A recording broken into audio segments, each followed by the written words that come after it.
let's not open with that. That'll really ruffle some feathers. But Open up with LB sports programs.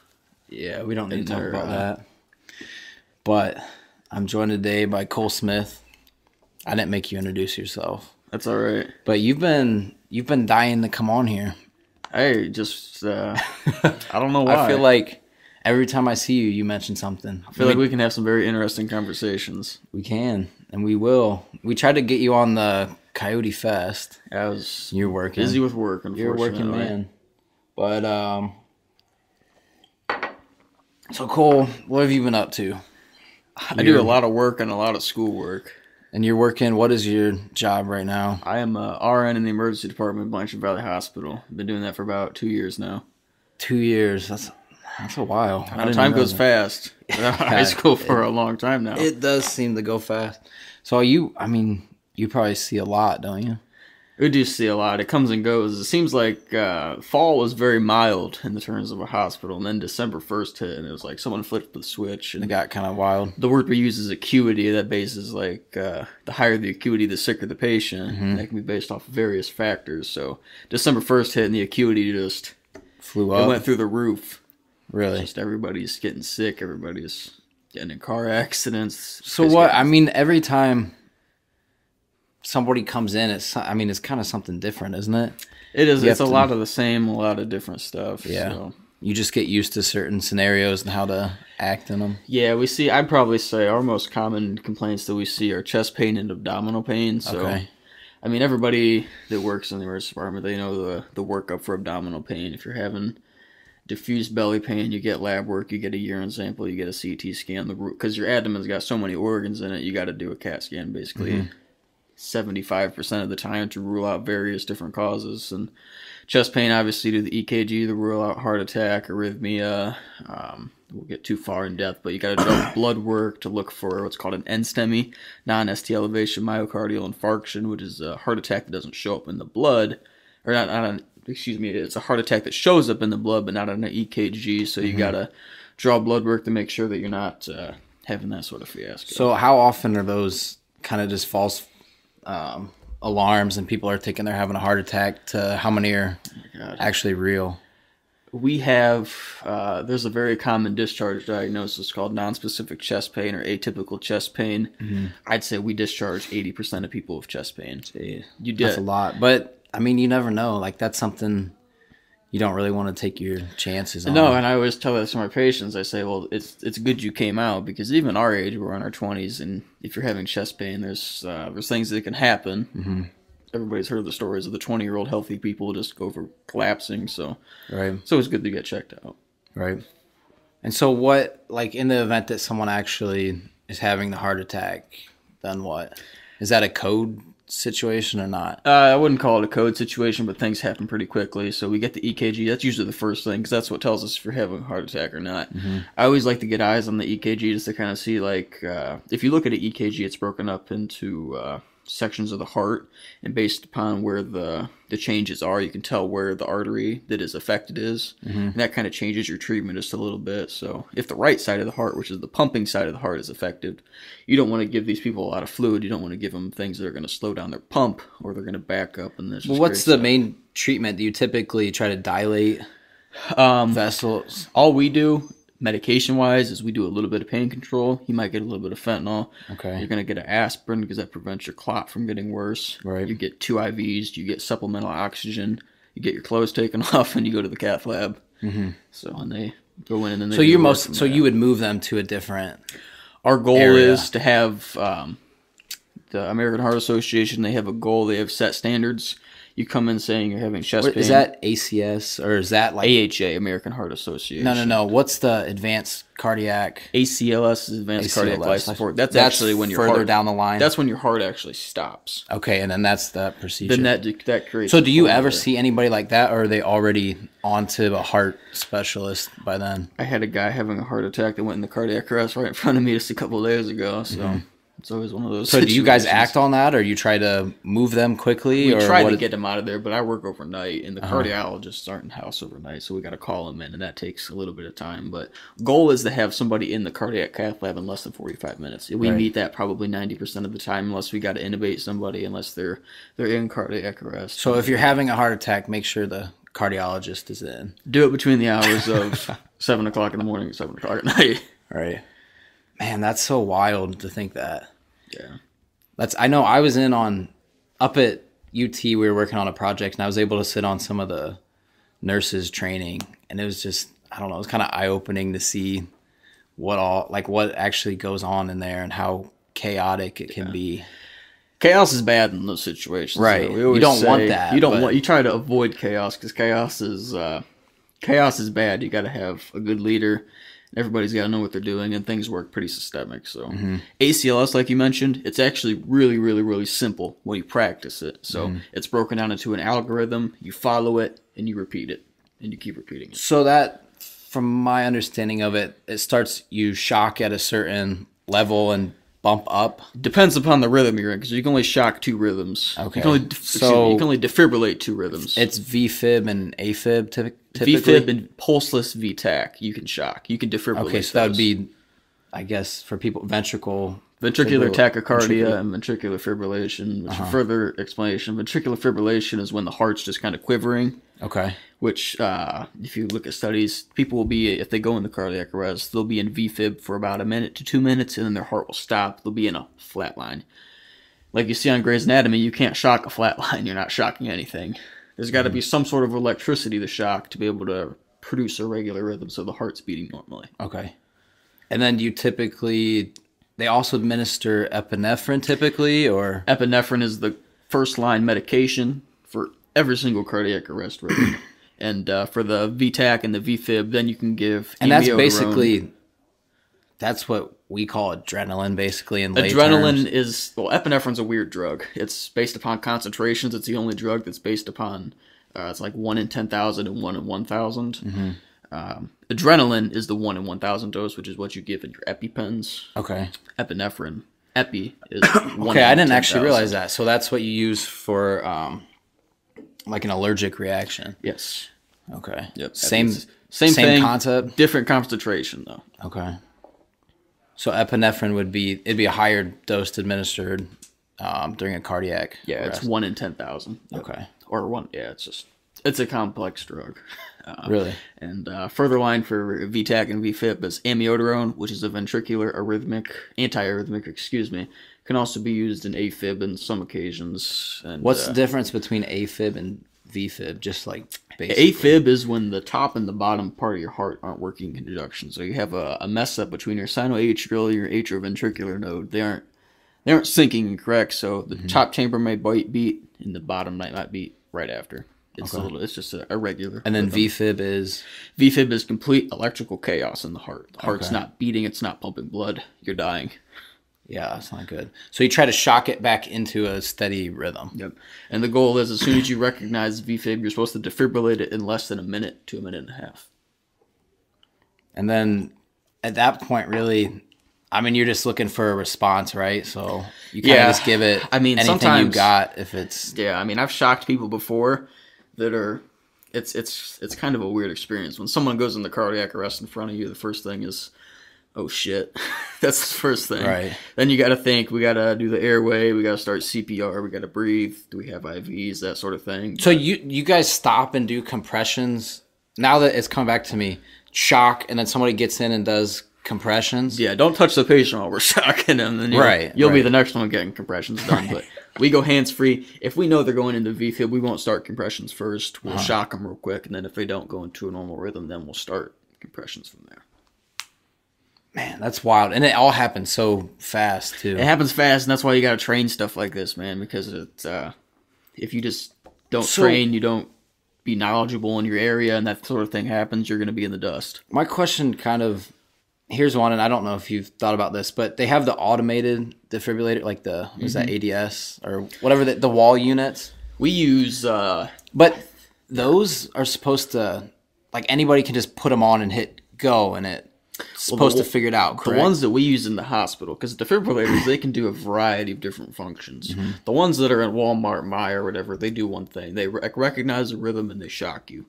For us in the hospital, there's two different kinds of shocks that you can do. You can defibrillate somebody, you can cardiovert somebody. And you can also do what's called transcutaneous pacing, Okay. which is when the heart is beating so slow, or you're in a arrhythmia that's blocking your heart rhythm, so maybe your heart's beating 20 times a minute. So we beat your heart for you, and it shocks you very, very, very minorly to pace. It's called pacing your heart, like a pacemaker, basically, except it's on your body. So there's a little lid that's on the front of a defibrillator. You flip it over. You have the Walmart version. You unhook it. You flip the lid over. You have the big boy version. Basically, that's how I like to think of it. So that gives you more control over what you're actually doing. More control over what you're doing. Yep. And so generally in these situations, there's a head doctor that's kind of calling out to. Yeah. Are they nurses or who? What is the crew? And Usually you have respiratory therapy. They manage the airway. Okay. So they bag the patient. What I mean, a bag is the patients are usually intubated, which means they have a tube down their throat, and they're giving them a breath, 6 to 8 breaths per minute. You got someone doing CPR, somebody administering medications. You actually have to have somebody recording what you're doing because legality. Scribe, It's another nurse. another nurse. Another nurse, and the recorder is usually the person that keeps us on track. So, epinephrine, the medication that we talked about, it goes in every 3 to 5 minutes. Amiodarone you can give twice, and then you can repeat the cycle a little bit later.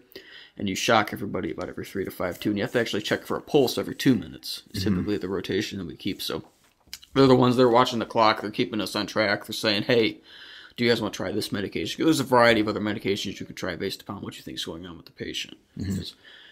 There's several reasons why patients go in the cardiac arrest. It's called the H's and T's. If you take ACLS, you'll know about it. It's thrombus, toxins, tension pneumothorax, hydrogen ion toxicity. So thrombus or thrombosis? Thrombus is your That's heart attack. blood. Is that your a pulmonary embolism? Those are those two. Is that a clotting issue? It's because you threw a clot in your heart or a clot in your lung. Yeah. Okay. Trying to think of my prefixes there. Yeah. See, I have to know some medical terminology through some of my engineering class, my bioengineering classes, but okay. And so then, all right, I'm going to just switch it up on you. What about trauma? Do you see much trauma coming into the ER? We do and we don't. It comes in waves. It's really weird. Every now and then we'll have somebody that just gets stabbed. Yeah. Not a lot of shootings here in Findlay. I'd say stabbings and car accidents are our number one source of trauma. What do you do with that? Just get it to stop bleeding? Well, trauma is very systemic, which what I mean by trauma, in normal basic life support, you have your ABCs, airway, breathing, circulation. The number one thing that kills trauma patients, which this is actually relatively new in the last couple years, because everybody used to think airway. It's actually circulation. What kills trauma patients now is hypovolemia, which means loss of fluid. In trauma, that means you bleed to death, basically. So trauma, it's a modified approach. It's CABCDE, which is circulation, airway, breathing, circulation again, disability, and exposure. Disability is like if you have a head injury or your arm's cut off. And exposure is trauma patients, you got to keep them warm because it stops bleeding. Okay. So trauma, say somebody comes in, they cut their arm on a chainsaw real bad, and they're cut below the elbow. First thing we're going to do is we're going to assess that bleeding. Can we put direct pressure on the bleeding, and does that stop it? If not, we're going to have to move to a tourniquet. And if one tourniquet isn't working, we're going to have to move to 2. And if 2 isn't working, we're going to have to move to prayer, basically, at that point. All right. So That's a good philosophy right there. trauma, a lot of things happens at one time. I mean, these patients, if they're hypotensive, if their blood pressure's low, you got to give them blood, because if they're bleeding, you replace blood with blood, you replace fluid with fluid. You don't want to pump these people full of crystalloid fluid like normal saline or something like that. Okay. It's gonna destroy their clotting factors. They're gonna bleed more. It's gonna kill them. So, trauma is a little bit of a switch on the brain. It takes some time to get used to, and it can be stressful as hell sometimes. I mean, it's different. I'm sure. I mean, I feel like the whole, like anything you get, like if it's a serious situation, it could be pretty stressful. Yeah, but that's where those training situations, simulations, they help a lot. And our hospital's pretty good about keeping people up to date on, have you seen this before? Do you know what this is? So do you guys train pretty often or not? It just Is it depends. like a monthly thing typically is what There's training that's offered you don't. It's not mandatory a majority of the time, but it's always good to get exposed to that stuff, especially if you don't see it a lot at work. Like I've seen a lot of stupid stuff recently at work, so I've been exposed to a lot. So I don't really think I need much freshening up on things. Right. So. And how often are you working with the same team? Are you guys like rotating in a lot, or are you mostly working with similar people? The weekend crew is the same people. So I work every third weekend, and I work with the same people every third weekend. And other than that, it's just kind of staff mixed up. But you stay on your specific shift, second shift, third shift, first shift. Is it long, pretty long hours, or 12 hours each? 12 hours. It can be long, depending on how the day Probably goes. just depends how much activity you've got, how many people are coming in. Yeah. I mean, it makes for a long day when you're seeing a lot of stupid stuff. I mean, don't get me wrong. The emergency department isn't always people getting shot and stabbed in car accidents and people dying. It's majority of it is people stubbing their toe, cutting their finger, hurting their arm, that kind of thing. Yeah. So. Yeah, it'd be kind of hard to be engaged with some of the lesser things, I guess. Do you guys give like priority to? Oh, absolutely, we give priority. So if you come in from the front door, obviously you get triaged by the triage nurse, and there's a standard that we use called the Emergency Severity Index. It's based upon 5 levels, and they're called the acuity. 5 being that you can sit in the waiting room for 5 days and you're not going to die. Right. 4 being you need maybe an x-ray or something you need stitched up. You're not going to die. 3s are kind of like your abdominal pains. You tripped and fell. You may have a broken bone. You may have something going on, but not really sure. 2s are your chest pains, your danger zone vital signs, that sort of thing. And 1s are you need immediate life-saving intervention or you're going to die. So and that's how we base upon who needs to be seen first, who can sit and wait, that sort of thing. Where are we at? We have 3 minutes. Let's just take our first break here. Never know where we're about to head. All right, are we back? Yep. I mean, we were kind of talking in the break about U.S. healthcare and European healthcare. I don't know if you want to get into that. That sounded like kind of a We can briefly dive topic into there. So I'll kind of just feel my feelings about it. So working in the ER, we see a lot of people, I'd say a majority of our patients have government health care, Medicare or Medicaid. So, and a lot of these patients are seen in the ER very frequently. I won't get too political, but I'll say a lot of these patients come in, they use the ER as their family doctor, basically. Okay. And at least in Findlay, Ohio, there are family doctors that will take Medicaid. There's several of them. And the ER is kind of used as the one-stop shop sometimes. Like, oh, I've got this scan that's ordered in a couple weeks, but I'm kind of nervous and I want to get the results. So I'm going to the ER, and they might just do it then. Or my kid's been sick. I don't really want to make a doctor's appointment. The kid's not that sick. I'm just going to go get checked out. I'm always glad to see patients, whatever. They're there for their own reasons. If you don't have money, whatever. If you don't want to wait for the doctor, whatever. The thing that drives me kind of crazy is EMS abuse. So majority of 911 calls, I would say, are Medicaid patients a lot of the times. And they come in for just weird stuff. Like, I wish we had Cody here. He's told us. Cody would be a good one to reference on this. But He's told us some stories. I see Cody a lot working in the ER. He's an EMT. He brings people in. So Cody, not to steal his thunder, but basically, I mean, I really wish he could tell the story. I'm not even going to try. But basically, he said somebody called. The primary reason was just to get their butt wiped. Yeah. That's the kind of, and these people, these EMTs, most of them are staffed for 24 hours, and these people get called in the middle of the night because so-and-so thinks they might have a urinary tract infection, needs to come out to their ER, and they can't wait until the morning to walk, to ride their bike, or to get a cab, or to have someone else take them. So, healthcare is a weird thing. I'm going to leave it at I'm always glad to see people no matter what insurance you have. Right. But I always... you were... I guess we'll just address, like, when you're talking about the priority of people coming in. Yeah. Like, nobody's denied based off their health care, how much money they have. When you come into the ER, you're not denied based... You're not seen first because of the color of your skin. You're not seen first because of what insurance you have. We think we're going to make money off of you. And majority of the time, we don't make money off of you, whether you even have private insurance or not. You can work for Marathon, and we sometimes might not even make any money off of you. Yeah. So... the ER is not the money hole of the hospital. It's how it generates profit. It's other things. So there is big money in healthcare, and I think, I mean, if you want to talk about the healthcare system, that's a totally different and it's often political and stuff, but I don't know. I mean, I don't think our healthcare is bad. It's agree. expensive though. It's kind expensive. of compared Yeah. to some places. Yeah. But I don't think a universal system would improve that at all. I don't agree. I don't If think anything, so you're either. almost passing on a blank check for someone to fill it in. I mean, if you have I would say a universal healthcare system right now would act exactly the same as what Medicaid does right now, Basically. under Obamacare. It would, but with expanded coverage. exactly, it wouldn't really change much at all because The problem I see with all of it is kind of the price transparency thing. Like, as someone going in to get a surgery or an operation done or whatever, you don't necessarily see what you're going to be paying for it up front. Like, No, you a don't. lot of it is just passed on to the insurance company, yeah. so you don't see that at all. And insurance covers a big part of a lot of things. Right, but then that cost is passed on to you. You know what I mean? It's almost Yeah. like the hospital and the insurance companies all, which I mean, this maybe happened. They kind of got together and like, okay, like if we both raise prices hand in hand, you know, we can cover we can everything and cut a both profit, yeah. both make more money.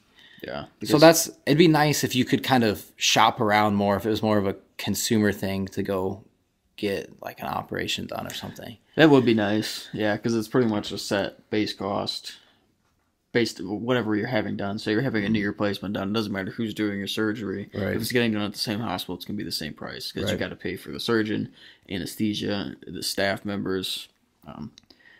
Yeah, I think these people, these doctors, they go to school for some of them 12, 13, 14, 15, 16 plus years. They got to get paid. No, they need. I mean, they need to get paid. Absolutely. And what they're doing, there's no joke. I mean, you're cutting somebody open and putting an implant in your body. Right, You think about it for a little bit, that's crazy. right. So, I think the emergency workers, I mean, they need more credit as well. I mean, you guys are putting in long hours, stressful situations, like from all levels of it. It really is a public service in some ways. it really is. I mean, we're right there with, and I wouldn't say right there, but very close to EMS and fire. I mean, we're the first line to seeing people. Don't think that everybody that gets shot or stabbed gets brought in by EMS. We got some homie drop-offs where so-and-so shot up too much heroin and his homies aren't going to mess with him, so they kick him out of the car door, and there he is. We got nothing done for us. We got to start from scratch. Yeah. Do you see a lot of that? I know a lot of the fire and EMS guys have been seeing a lot of. I know they probably see a ODs. lot more than what we do because a lot of them don't want to come into the ER. Right. But we do see a decent amount. It kind of fluctuates with time. I think it fluctuates based upon they get the new batch, everybody overdoses, and then everybody comes in because they want to get clean. After that, they realize, man, I really messed up. I got to get clean, which is a whole nother thing. But Yeah. What do you do? You bring them out if they're ODing and then what? Send them on their way, or what we do don't you get really too do crazy for it? with them. I mean, we get them back. We Narcan, it's a hell of a drug. It works really well. Right. Watch them for a couple hours, make sure they don't have a refractory respiratory failure, and they just send them home. So that's the main problem. It's breathing. It's the breathing. Respiratory Yeah. all the way. Yep. Yeah. All right. So we'll kind of shift from here. Are you into anything else right now? You into any other? I do some outdoor stuff, some hunting. Really? Always big into sports. Upset about Ohio State's loss. Are you? Oh, I was God. very happy to see that. Really? I am not an Ohio State fan. You're a Michigan fan, aren't you? Not even really. I just like to see Ohio State lose. That's a damn shame. I like professional football a lot better. I do too. Professional football has been kind of getting hard to watch because of a lot of penalties now. A lot of penalties. I mean, all levels of the game. I don't know. They kind of got to do something about it because it is getting kind of ridiculous. I will say that targeting call on Trevor Lawrence, that was a rough one to watch. It kind of changed the momentum of the game too. Oh gosh, that and that fumble return for a touchdown that got overturned. Yeah. I don't know what the hell they were watching, but I thought that one was all right. I thought the targeting was because he ducked his helmet into it, then he got ear holes. There's no way- basically. I mean- so as fast as things happen on the field like that, you can't.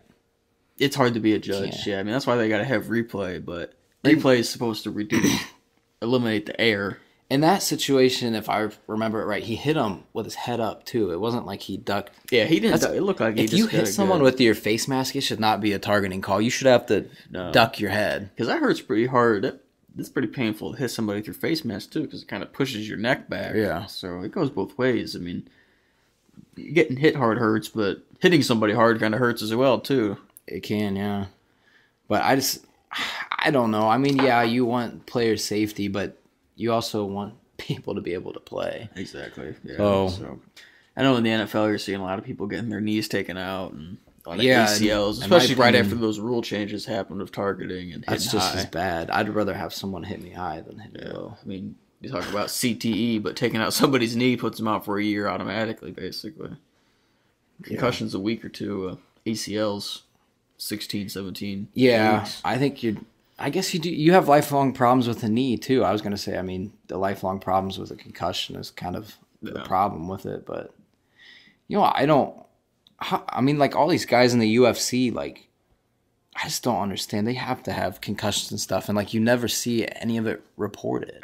I think it's probably because they obviously they get concussions getting hit in the head like that. I'm sure they do. Right. I think it's because they do it like less during the year. A good fighter maybe fights 3 times during the year. A champion maybe twice. Right. So you're exposed to it a lot less. An NFL player, they're getting hit in practice. Every They're week. getting hit in games. So it's a lot more exposure. Yeah, and it's probably newer where you don't really have the older guys having those problems yet. I mean, I know like the boxers, you saw Yeah. a problem with a lot of those Boxers guys. used to fight a lot more though, because it's not as in depth as UFC and MMA. I mean, Mike Tyson fought 6-7 times a year. Yeah. It's kind of a interesting thing, and you can kind of bill it as more of an event too, fighting less. The guys get beat up less, and Yeah. you make just as much money almost having a big event or two a year than Yeah. UFC is Six. really fun to watch though. It's it's so much better than boxing. oh yeah. Boxing can get really boring, I feel like. Yeah, and you don't really see much action anymore with boxing. They're using heavier gloves. Yeah, people are getting knocked out. A lot of people, I wouldn't say dancing because it's defense. That's what a lot of the analysis say, but I don't know. I think UFC's got a lot more action to it. It definitely does. It'll be do you follow McGregor at all? I know that's just kind of the top. I do. I used to kind of be a fan of him, but ever since he started getting real cocky and everything, I'm just like, I don't really like this Yeah, guy. And he I kind of think- fell off a little bit too. He's on a losing streak now, so That's kind of been his thing, though. It's like the way I see it, it's a way to make money to build up fights and everything. I mean, he's a huge seller. Don't get me wrong, but when he won his championship in the featherweight division, I mean, it wasn't really much competition. Right. Yeah, he knocked out Jose Aldo in 13 seconds, but This will be interesting with him fighting Cerrone. I don't know how that'll go with him having as much time off as he, and he's moving up a weight class yeah, too. they're isn't fighting he? at 170 pounds. Yeah, that's which pretty heavy for He's him. only done that twice when he fought Nate Diaz 'Cause both times. He won so at what 145 and 155. 155. He's won once. He's been pretty 145. He's light. won several times. So. You know who I like to? I don't know if you've seen him fight, but Jorge Masvidal. He's the dog, man. I've watched him fighting Kimbo Slice's fighting videos on YouTube. Yeah, he started all the way back there, and I think he maybe worked his way up through like Strike Force or something. Yeah, But, Nate Diaz is my guy, but he worked him in that fight that they had. yeah. He worked him pretty good. And obviously, did you see the Askren knockout? Oh, I need him right in the head. I actually bought That that was pay per view. I was watching that live. Yeah, you'd probably be kind of upset if that was like the main event, but that was quite a knockout. Oh my gosh. But like, he's not even really a title contender right now, though, is he? He's He's not, kind of like which his is kinda own weird thing. I thought he'd be the one fighting McGregor, but if I I was don't- McGregor, I wouldn't want to fight that man 170 McGregor pounds. keeps saying he wants to fight him, but I don't. Dana doesn't want them to fight each other. Probably because Dana knows Jorge would knock him the hell out. Right, and they're both two top bill fighters, kind of. So that would sell a lot of pay per view though. it would. I think what they should have done, and I think they maybe might still, is they should bill them on the same fight. That'd be a huge fight. Oh my gosh. Masvidal's fighting who? Nick Diaz, maybe. He fought- Nate Diaz's brother. Maybe, I don't know. Nick Diaz has been suspended for weed for a long time. So, Really? yeah. I don't Which is get weird. all those guys. I think a lot of those guys smoke at least, but Before USADA came into the UFC, though, all those guys were juiced up on something. I mean, you used to have some absolutely huge guys. dudes that just look like mutants fighting, man. And Yeah. now they're kind of Yeah, I mean they're ripped, but they're not as ripped as what they used to be. Yeah. But they look more athletic. But yeah, if you look at some of the past pictures, you're right. It looked like two bodybuilders out Oh there my almost gosh, duking yeah. it out. And those weight cuts, those are hard on those guys. It's kind of interesting comparing, especially Conor McGregor. Those videos go around the internet a lot. Him fighting at 145 versus 155 versus 170. He looks so skinny. And how healthy and Yeah. different they look. Jose Aldo just recently cut down to 135 pounds, which is that's a lot to cut. But yeah, I don't know how they do that. I'd reckon McGregor probably walks around at 170 to 180, probably. Probably. Be my guess. And think cutting down to 145, that's 40 freaking pounds, man. And they do it in a short period of time. Their weight cuts in the last couple of weeks of their I training think you'd camp. be so weak doing that it would almost. Well, they not weigh be worth in. it. They weigh in. You get at a day, 140 right? pounds, and they fight the next day, and they Yeah. drink a lot of water. They eat good. So if you're weighing in at 145, you're probably fighting at 155, 160. Would be my guess. Yeah, because they come out to fight and they look 10 times healthier. So they could actually take a damn drink of water. But still, I think that'd be kind of quite a burden on your body. Even, I wonder if they've looked into that at all, like dehydration and brain, like the brain damage that you take. Because I would guess being dehydrated would I think kind it'd of put probably- you at a disadvantage. It would have to be. I mean, those guys, you'd see them putting those trash bags on and sitting in the sauna for hours. There's no way that's healthy. So, Yeah. You ever think about fighting or doing any I don't know. jiu-jitsu or anything? I think Rolling? jiu-jitsu would be the only thing that I'd ever get into. I know Finley did just out on South Main Street. They opened up a jiu-jitsu academy. Should be kind of interesting to do. Probably get choked the hell out a couple times, but you gotta learn The somewhere. way I see it, that's better than getting punched in the face, though. Yeah.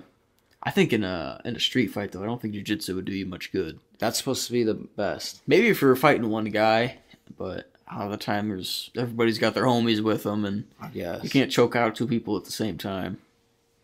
Yeah. Yeah. Well, I don't know. If you're on the ground, you're at least not taking shots or anything. If you're a smaller guy too, I feel like it's an advantage. It would definitely be an That's advantage. definitely the You can equalizer. break somebody's arm. No one wants their damn arm broken in a street fight. So. Right. Well, I mean, you know how jiu-jitsu got so popular. I think it was Hoist When- Gracie and the UFC. the original UFC. The original so, like, UFC. Everybody sees this small guy, he's 175 pounds, and they see this guy walking in all juiced up, and he chokes them the hell out, and they're like, oh. because UFC originally, it was like fighters from different disciplines that they brought in. And, Kung fu, wrestling, just boxing, all Yeah. these sorts of things. And everybody thought these super big guys would be winning, and this skinny little Brazilian guy's just choking everybody out and elbowing them in the head while he's got them on the ground. yeah. It's crazy to think about, though.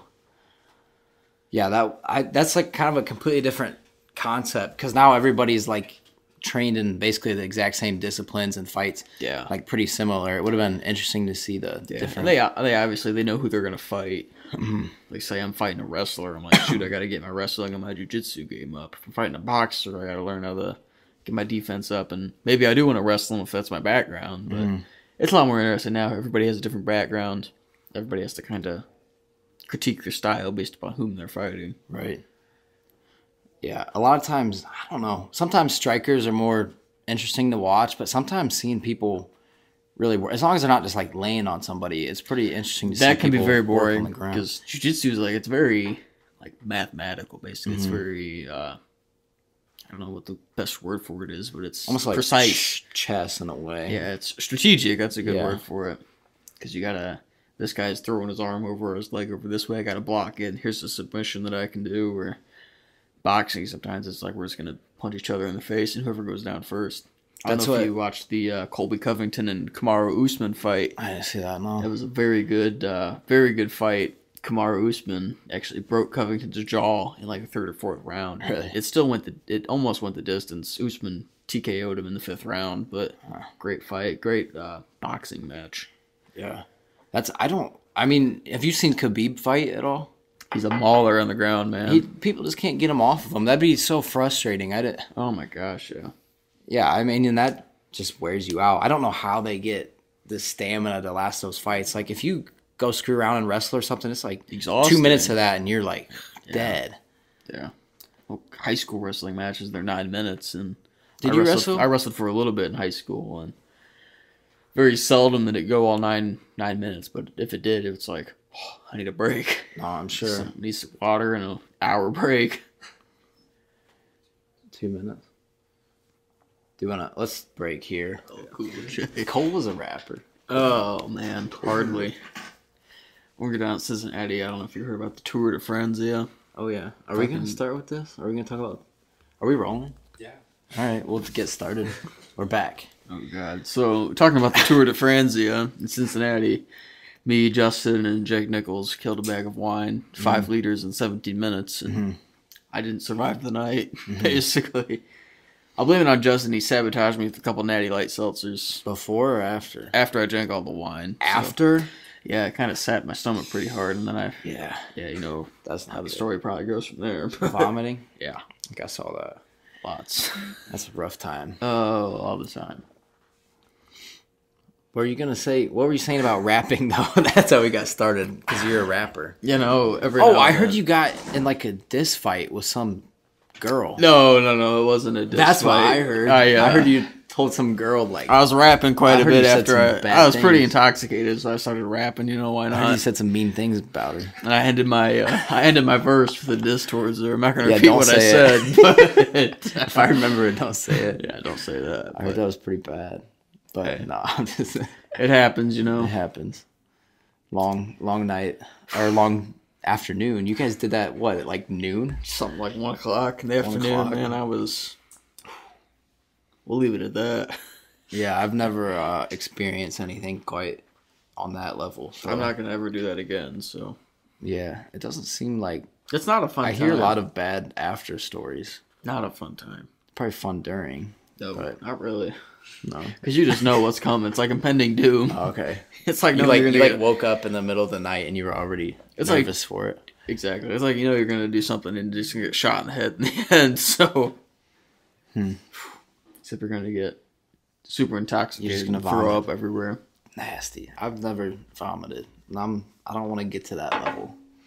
That Don't was wanna like get only to the that third level. time I've ever thrown up. The first time was just because I was mixing a lot of liquor between Jack Daniels, Crown, and Tito's and everything, and just didn't sit well. Life lesson. Don't mix. Never again. I don't drink liquor anymore, so that's what happened to that. Just don't drink and you don't have a problem. Exactly. Calmed down a lot with it though. Gotta Yeah. be careful. It's something to enjoy responsibly, right? Exactly. That's what they say on the the bottles. best way it's enjoyed. Just a couple, get a nice buzz, stop, go home and sleep well. Yep. So, you into sci-fi? Somewhat. I only asked. Depends that on what because- it is.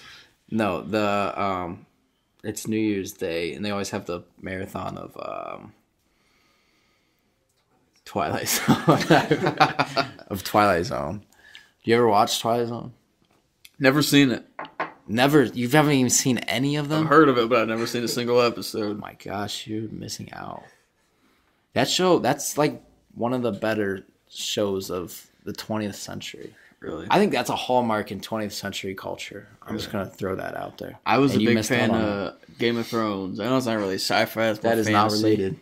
No, I'm Game just of kidding. Thrones, But I'm a big Game of Thrones fan. really, Upset about the ending, but everybody seemed to be. yeah. I only watched the last season. I watched bits and pieces of the first few seasons. Well, the thing about the ending is that you think about Game of Thrones as a series, the Red Wedding. There was just so many times where they just killed off everybody. They killed off the main storyline several times, and they did it in the ending, and all of a sudden everybody's upset. So I understand why they did it. It just hurt. Yeah, Hurt as a viewer. you got and a attached fan. to people. Yeah, and they die. That happens in shows. Yeah. No, I don't. I never really watched Game of Thrones. Like the times that I had HBO, like would get it on trial, and like it wouldn't really be on. The show I did watch was Westworld. You ever watch Westworld? I've seen a couple episodes. Westworld is good. That's another sci-fi. It's really good. The cool thing about sci-fi is like, I don't know if the people. It's a weird like cause and effect. Like, do the people think that that's how the future is going to be, and that's like why they portray it like that, or do people see how they portray it and then go and like build the things that they portrayed in the sci-fi? I don't know. There's a lot of Or it's probably. I mean, it's a crossover too. a lot I of think. room for creativity in that Yeah. genre. So it's always different. Or it's always interesting to see everybody's different approach to it to see kind of how they build their sci-fi world Yeah. based upon what they think is going to happen in the future. And it's strange too. A lot of those like things you watch from like 60s and stuff, and it's like their projections they're kind of close. I mean, they're projecting like the 2020s sometimes though, and they think we're going to have flying cars. Yeah, that's true. Sometimes they're pretty off, but I know my stepdad talks about sometimes, but he was born in the 60s, raised in the 60s and 70s, and he always said that there was things that, in 2010, 2020, we're going to have flying cars, and we're pretty far from that at this point, I'd say. I don't think we're even far from that. I just think flying cars are like a bad idea. That's a terrible idea, honestly. Like it wouldn't work. The amount of things that are in the airspace you think of, it's just a terrible idea. Plus, birds, you know drones. how loud that would be? Terrible. Plus, like, why fly like just right above the ground when you could just drive on the damn thing? You know what I mean? Like they always picture them still like going down streets and everything, and it's like, okay, you're like 20 feet off the They've ground. got like flying car roads, basically. What's the difference between the right? And they can't go that damn fast. So just keep them on the road. To everybody that's going to invent a flying car, just stop. Stop while you're ahead. I have heard they are coming up with like an Uber helicopter thing though. Oh my god! It'll just like land you on a pad somewhere. Well, in big cities, that's the way a lot of the rich get around is helicopters from luxury Uber. They gotta find a helicopter pilot, which is probably a hard enough thing unless you find a discount one. But they do that with, I think they do that with private planes too. And I think, where was I reading that? I think it was actually a pretty good business. Really? The guy just contracted a bunch of people that like fly private planes, and it's like kind of an Uber concept with it. There's a lot of people that have their plane pilot license though for small passengers. It would be to fly a couple people. Yeah, those seem to be pretty dangerous though. Aviation is very dangerous. I've flown in a couple helicopters with Life Flight, and the amount of safety things that they have to do is incredible. The amount of things they got to look out for: birds, drones, weather. It's not easy to fly. No, I mean, I feel like large commercial planes are pretty safe right now. Like they just they do it so many times. But just recently there was that plane crash that those people died going to the LSU game. LSU coaches. But no, you always hear about people in those private planes just crashing and gone. You think though, for every private plane crash, how many accidents it's probably or motorcycle accidents are there? So the only difference is like those are almost always fatal. Yeah, versus a car accident. Yeah, for obvious reasons, unfortunately. But another reason why flying cars would be bad. Yeah, flying car crash, getting in a fender bender would probably send you to the ground, and not a good idea. I guess a lot of the predictions though, like maybe they fit so well because they're guessing the technology, but like people still like always act the same basically.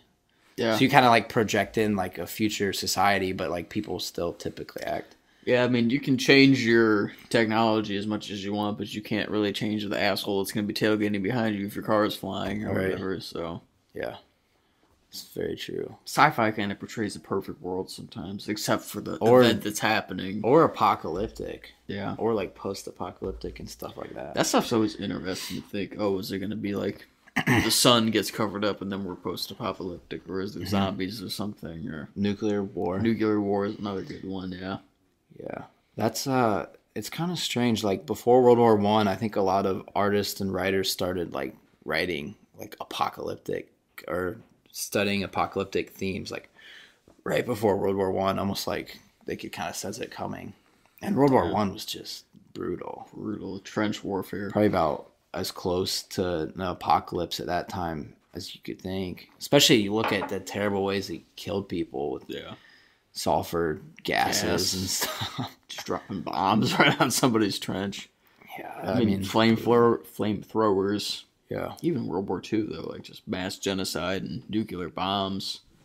That's crazy. That's not even 100 years ago. That's literally 80 years ago. I'm glad they only ever dropped 2 of those things, because now it would be crazy if one happened. Yeah. I don't see any situation where you would ever even want to use a nuclear weapon. No. There's no reason why you should ever do it. It's so much not. Civilian casualty. Yeah. It's always weird to think about war now, because for the majority of the 90s, even in the 80s and the 2000s, 2010s, it's always been war in Iraq, which we haven't been really fighting an organized country. We've been fighting terror. Mm-hmm. And they're not really organized. So it's just interesting to think about, like, what would happen if we went to war with an organized country that has an organized military and air force and navy.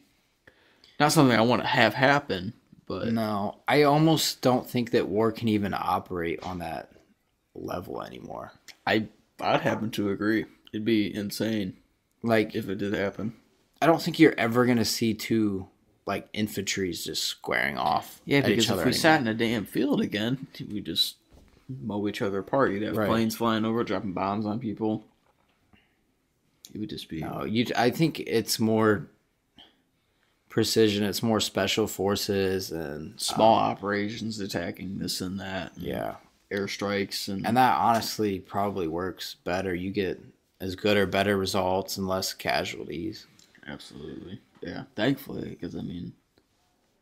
Yeah, there's really no reason for it. And I mean, anymore you kind of fight economic wars too.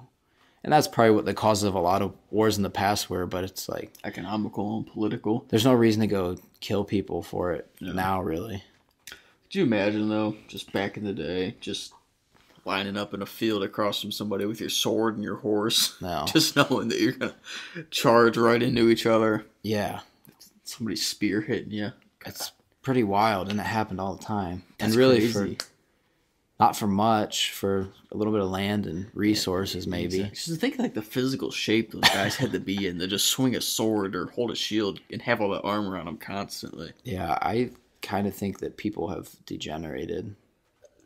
At least in their physical activity. And I actually kind of think that we're mentally degenerating right now, too. I would think, because things are getting so simple for a lot of people. Yeah. Just, you got a question, you I Google think- it, you don't got to look it up in a book or anything. As a whole, like, collective humanity is smarter, and, like, what you can access a lot more. Yeah. But I kind of think it's dumbed people down in a way. Or It like, has, I don't know. It'd be interesting to look at IQs, but you're dealing with like different, even physical development. It'd be interesting because so many people are like coming up like they're better nourished and stuff, and they're so Like, you and think there's of better athletes now, I education mean- maybe. So that's like pulling people up, but I bet there's also a big portion that's kind of sliding down. I would agree. Yeah, I mean, like I said, you think of athletes now. I mean, they just came off the NFL like top 100 team, and there's a lot of people from like the 1920s, 1930s, or whatever that are making this all-decade team. You think, is he really better than so and so? Yeah, Probably not. I yeah, think- his stats might have been better, but at the elite levels, I think that we've probably progressed. Like we're always breaking records and stuff. Although even some people will dispute that. Some people like to say like a lot of the track records being broken are actually technology innovation, like better timing and everything. Like even if you like think about some of those guys that were setting records were literally running on like cinders or on stone, and now we're running on like stuff that is bounces and running projects you forward. Yeah, right. They don't have blocks to start out. They're starting out of a 3-point stance. So. Right. It'd be interesting to line everybody up against each other and kind of see how things went. Mm-hmm. But as far as mental things go, and intelligence and innovation and invention, I would have to agree. It'd be interesting to see wipe out all of the Earth now and say reinvent the light bulb. See if it could happen. Yeah. I think that'd be difficult. I think there's a few there's small pockets, but that's probably how it's always been, I guess. I don't know. Exactly. Small pockets of people that would know. But I think we're shifting. Like there's kind of a different intelligence is needed to navigate the world now. Yeah. And it's mostly due to technology due to phones, social media. Everybody's so focused on technology. I mean, it's so like fast paced and like shallow almost. Like there's not much depth. Like you're just like searching like a wider there's not plane. Much more invention, I would say. There's just much more upgrades to what we already have. It'd Right. be hard to invent like a new thing of technology and just say, hey, this is absolutely... When's the last time we've had something absolutely just brand new come into technology? Right. It's been a long time. I can't has think of been a when the while. last time something is. The It's been an internet. upgrade to light bulbs to phones to headphones to microphones, just every simple little thing that we have. Mm-hmm. So, I don't know. Yeah, no, I think creativity even is it's difficult now. It's almost like there's too much noise. There's kind of too much stuff that you're just constantly being like fed, and you don't have enough time to like sit back and be creative or have a creative thought come into your mind. Yeah. What are your thoughts about like overuse of technology, like social media, using your phone too much? Because as of late, something I've been thinking about coming into the new year is I spend a little bit too much time on my cell phone. Like when I'm sitting down doing nothing, I'm scrolling through social media. I close it out. I open up the next thing. I scroll through it. I close it out. Then I open up the same thing I was just on. And I realized that I'm like, man, that needs to stop. I either just put the phone down and read a book or something, or just sit in silence or something. I don't know. Yeah, I mean, I think it's an addiction. Absolutely is. I think It's hard to curb. I think we're so all easy addicted. to use. I think the vast majority of us are addicted, and it's very difficult to break it. And like, I think even what it does to your brain is it almost makes it like you can't even focus enough to read a book like at length. Exactly. So then you go right back to it. You're reading a book and all of a sudden you're like, oh, let me look at my phone real fast. It's like, I mean, it's just, I think it's classic addiction circuitry, the way I read you a get dopamine release I don't know and if you're everything. familiar with this guy. His name's Jocko Willink. He was Yeah, a I've former heard of Navy SEAL. And I read something of his, like how to sleep better, basically. And he said, read before you go to sleep, exercise, and just be mentally exhausted by the end of the day. Mentally and physically exhausted, and you'll sleep better. Don't touch your phone before you go to bed within 30 minutes of going to bed, because you get on Twitter, Facebook, Instagram, Snapchat, whatever you use, and it just overstimulates you so fast. And I tried it for a little bit. I wasn't successful of being able to do it long term, but I think I slept better. I went to bed earlier. Yeah, and I fell asleep quicker too. It definitely works, but it requires so much discipline. It's really so does. easy to fall back into it. Just, Yeah. yeah, I don't know. I think you almost have to treat it like any other addiction and try to... And people even through use it it that as way. like a, I don't know, if you feel like socially uncomfortable in a situation, you could think, pull out I can your whip out phone. my phone and I can just scroll through something and people think, oh, I'm texting somebody or always looking at something instead of just think- engaging in active conversation. I don't know how to like say this exactly, but I think it almost makes people like a little bit autistic, like a little bit on the spectrum of autism, Exactly, like in having social Social and anxiety and just awkwardness. Like, very you awkward. put a lot of people in like these situations where they got to act socially, especially like our younger generation. Not to sit here and just downplay people, but they can't like just you put them in a group of adults and they're just extremely uncomfortable. But the problem is too, it's like even if you opt out, like everybody else is still participating in it. So it's like you can't really opt out. You still have to have almost like one foot in. So I don't know. Because if you're in a group and everybody else is on their cell phone, you think, oh, Yeah, because even let me if you pull out opt the out, phone, like, and but, everybody else is still acting awkward towards you, or you're missing out on everything, it's like you're still. they're like, oh, this guy's a weirdo because he's not on a cell phone, Yeah. basically. So it's kind of a strange thing, but I don't know. I think like anything, we'll probably figure out, hopefully, how to use it properly. Yeah. But yeah, I'd say I wish there was a little bit more awareness towards that, though, because it's always weird. I went to a community college, so I went to school with a lot of people that were a lot older than me. I was 17 years old when I started college, and I went like majority of my classmates were in their late 20s, mid 20s, early 30s, 40s, 50s, whatever. And so these people, they don't even know how to use a damn computer some of the time. Right. So this stuff is like foreign to them. So I had to kind of learn just to how to interact with these people and just become like socially Hold accepted. on a second. We good?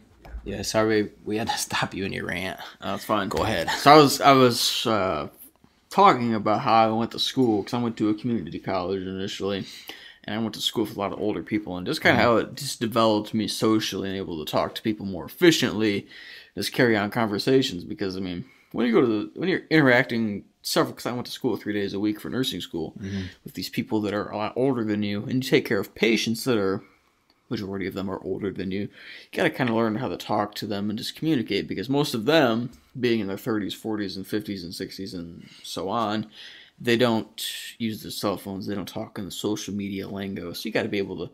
There's a lot of kids now that they can't hold eye contact with you. Even they just get uncomfortable with the fact of that alone. So, No.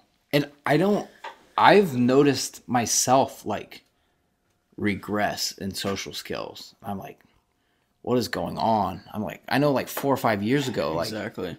I was so much better at all this. I don't know. You Like, gotta it's check yourself weird. sometimes. Like there's sometimes I find myself talking to people and I'm like, oh shoot, I'm not looking them in the eye. Yeah. I know I should be doing this. I was raised better than that, whatever. But anybody that knows me in high school, we kind of talked this before the podcast. I used to be a very socially anxious person. I struggled a lot in talking in front of groups, whatever. But just kind of exposing yourself to that situation and forcing yourself to do it more often, forcing yourself to answer questions in front of the class, to talk in front of the class, whatever, to talk in front of large groups of people that are.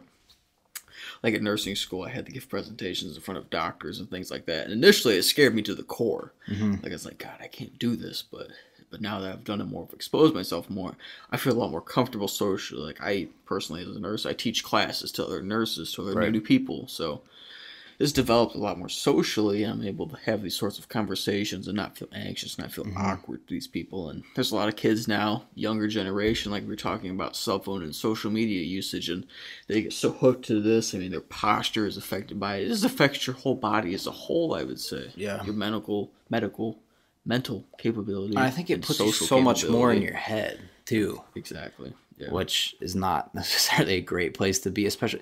I mean, if you look at what our society's main problems are, it's like depression and anxiety. Like those are two of the very large, and then suicide, which can play into both of those, and other mental disorders. And I think you see that rise somewhat due to that. Yeah, it's because of social things, because people don't have friends. This is a lot of the reason why they're depressed, they're anxious, especially around the holidays, too. I mean, you've got all these people. I see them in the ER a lot. They come because they're suicidal. They don't have any friends to talk to. Their family maybe doesn't take them seriously because they can't communicate on a good basis. So it's just, this stuff just backs up in them and it just explodes, basically. I think we're also going to have a problem with, I think there's a problem with relationships and dating. Oh my gosh. And that and that's a whole other can of worms, but I don't know. There's a few things that I think it really, I think social media is primarily like a sexual thing. It seems like it. That's literally what the whole, it's for like promoting it's either for, a business, but really it's like kind of a sexual marketplace. And it's kind of just people promoting themselves or like trying to hit people up and stuff. But I don't know. I think it's done something weird, and I think it's not really good. Like we have less fulfilling relationships if we ever have one at all. Exactly. Like when's the last time you've been interested in a girl and you've walked up to her personally and said, "Hey, what's going on? What's this?" Instead, you're like, "Shit, it's late at night. I've drank a couple beers. I'm feeling a little bit loose. Let me message her on Instagram and kind of see how things go from there." I'll tell you something else. It has like overinflated some girls' egos so much. Like when they're getting I want you to make a clip of this and put it out there. This is important, but it's like they're literally being blown up by so many people that either they start to not care at all, and two, it just like overinflates their egos so much. Not to sit here and talk shit about you Instagram models, but it's not hard if you have a little bit of intelligence to pick apart. Are you renting that car? Is that really your house? Yeah, I don't know. And it's like so much of it, filters and that sort of thing. Filters and lighting. You can really fool people on there. You really can. And you got all these dating apps such as Tinder. Yeah. What's the other one? Bumble, whatever. I mean, it's just weird now. There's less actual face-to-face conversation. What it is it makes everything almost like transactional. Like, you just like do something to get something, and then like it's like a reaction, and it's like a one time, like, or it's almost like a single serving function. Like, you get some like emotion from someone, you give some emotion, and then it's just like over. It doesn't really. There's no way to really build a foundation for a relationship in it. Yeah. And it pulls from other stuff too, because it's like constantly taking attention and Exactly. And I'm guilty of it too. I mean, I've fallen into the trap before, but I try and be aware to it of what I'm doing and try and fix myself from doing it. I mean, it's something I really want to focus on moving forward, of spending less time on social media, spending less time being of a reactor on social media, like at family gatherings, not using my phone, turning the stupid ass thing off, basically, and saying, hey, I'm with family. I want to have some real conversations. Right. Or I'm with friends, even. Because how many times do you get together with a group of your friends that you don't see very often? And a lot of the times, yeah, you're having good conversations, but there's also those other times where everybody's on their phones for several hours too, and this is all on Snapchat or whatever, and it's just like, it's exhausting sometimes. no, and I think again, it probably goes back to brain chemistry. It's like a short circuit thing. It's like what you get on your phone is just the most like immediate, like short little dopamine hit Yeah, it's that like you can get.